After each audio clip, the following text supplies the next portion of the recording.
नमस्कार दोस्तों, आपका बहुत बहुत स्वागत करती हूँ आपके अपने चैनल मेरा सफर में। दोस्तों, आज मैं आपको बैसाख मास में रोज सुनी जाने वाली बांदरी की कथा सुना रही हूँ। एक राजा था, उसकी 3 शादियां हो चुकी थी, किंतु फिर भी उसके कोई संतान नहीं थी। किसी पंडित ने उसे बैसाख स्नान की सलाह दी। तब उसने रोज बैसाख माह में ब्रह्म मुहूर्त में उठकर गंगा नदी में स्नान करने का नियम बनाया। राजा का आदेश था कि उससे पहले नदी में कोई भी स्नान ना करे, किंतु जब भी वह स्नान करने जाता तो उसे गंगा का जल शांत और स्थिर के होने के बजाय हलचल दिखाई देती। उसे लगा कि अवश्य ही उसके पहले कोई नदी में स्नान करके जाता है। उसने पहरेदार बिठा दिए, कोई आता दिखे तो पकड़ लेना। पहरेदारों को आदेश दे दिया। वहां नदी के किनारे पर ही एक पेड़ पर एक बांदरी रहती थी। वह रोज राजा से पहले ही स्नान करके पेड़ पर चढ़ जाती थी। महीना पूरा होने को आया, किंतु कोई भी पता नहीं लगा सका कि नदी में सबसे पहले स्नान कौन करता है। राजा ने मन ही मन उस अज्ञात व्यक्ति की चतुराई की प्रशंसा की और प्रतिज्ञा की, यदि वह कोई नारी जाति की हुई तो मैं उससे विवाह कर लूंगा। अंतिम दिन राजा नहाकर पेड़ पर चढ़ते हुए बांदरी को देख लिया। राजा के साथ नौकर चाकर भी थे। उन्होंने उसे पकड़ लिया। राजा को अपनी प्रतिज्ञा याद थी, इसलिए उसने उस बांदरी से विवाह कर लिया। बैसाख स्नान के पुण्य से बांदरी के गर्भ ठहर गया। महल में यह समाचार फैल गया। राजा की अन्य रानियां बांझ थी, सो सभी को बड़ी ईर्ष्या हुई।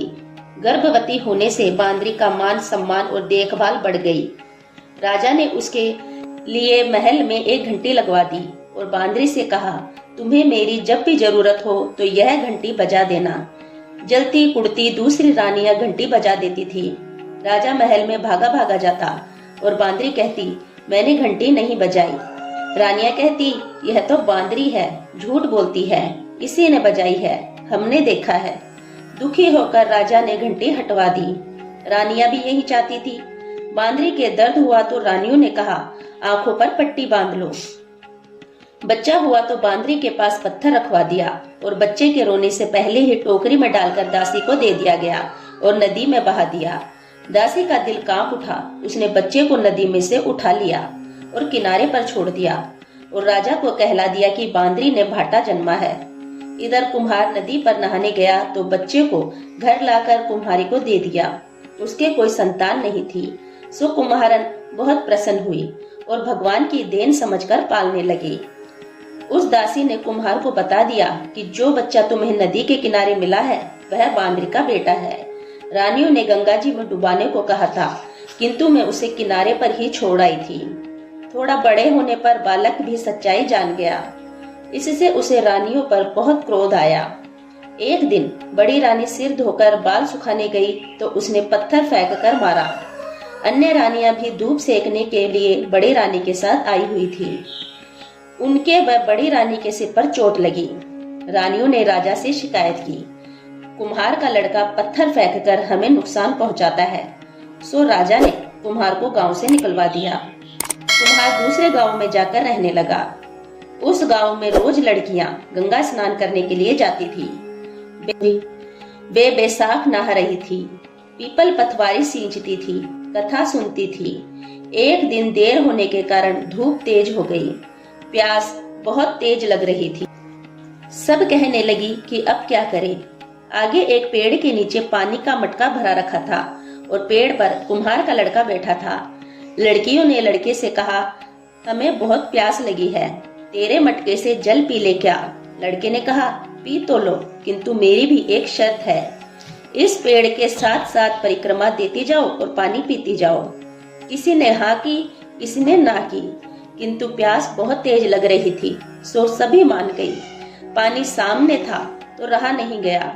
सभी ने परिक्रमा देनी शुरू की और पानी पीती गई। लड़कियों के माता पिता को पता चला तो सबने कहा, तुम्हारी तो उस कुम्हार के बेटे के साथ शादी हो गई है। ना चाहते हुए भी सब माँ बापों ने कुम्हार को जाकर सब बात बताई। कुम्हार ने कहा, इतनी सब लड़कियों को मेरा बेटा कैसे संभालेगा। माता पिता ने कहा, यह तो उसी से पूछो जिसने इन लड़कियों से पेड़ के फेरे दिलवाए हैं। लड़के से पूछा तो उसने कहा, मैं सब संभाल लूंगा। उन सब लड़कियों की शादी कुम्हार के लड़के के साथ हो गई। 9 महीने बाद हर लड़की से एक एक लड़का जन्मा। एक दिन लड़के ने सोचा अपने महल में चलकर सभी बहुओं व पुत्रों को माता पिता का आशीर्वाद दिलवा लाए। सारे परिवार को साथ लेकर राजा से मिलने उसके महल में गए।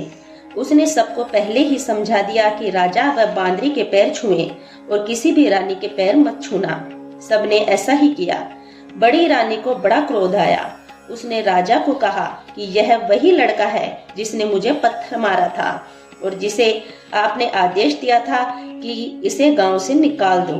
आज फिर इसने मेरे पैर ना छूकर मेरा बहुत बड़ा अपमान किया है और इसने बांदरी के पैर छुए, लेकिन हम में से किसी भी रानी के पैर नहीं छुए। इसे मरवा दो।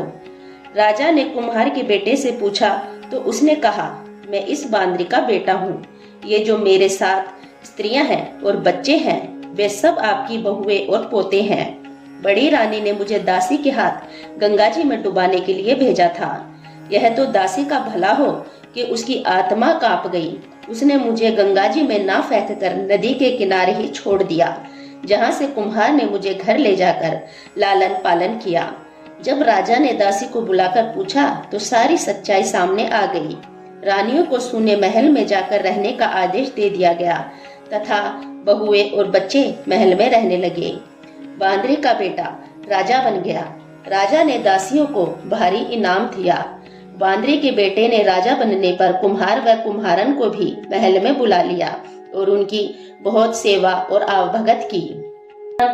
हे बैसाख भगवान, जैसा आपने बांदरी के बेटे को दिया वैसा सबको देना। कहानी कहने वाले, सुनने वाले, हुकार भरने वाले सबका भला करना। कहानी अधूरी हो तो पूरी करना, पूरी हो तो परवान चढ़ाना। जय हो बैसाख भगवान की। सो फ्रेंड्स, आपको आज की हमारी कथा कहानी कैसी लगी? अगर आपको हमारी कहानी थोड़ी सी भी पसंद आई हो तो प्लीज चैनल को सब्सक्राइब कीजिए, बेल आइकन को प्रेस कीजिए, जिससे आपको हमारी आने वाली वीडियो की नोटिफिकेशन सबसे पहले मिल सके। ऐसी ही कहानियां सुनने के लिए चैनल के साथ बने रहिए। मिलते हैं नेक्स्ट वीडियो में, तब तक के लिए धन्यवाद।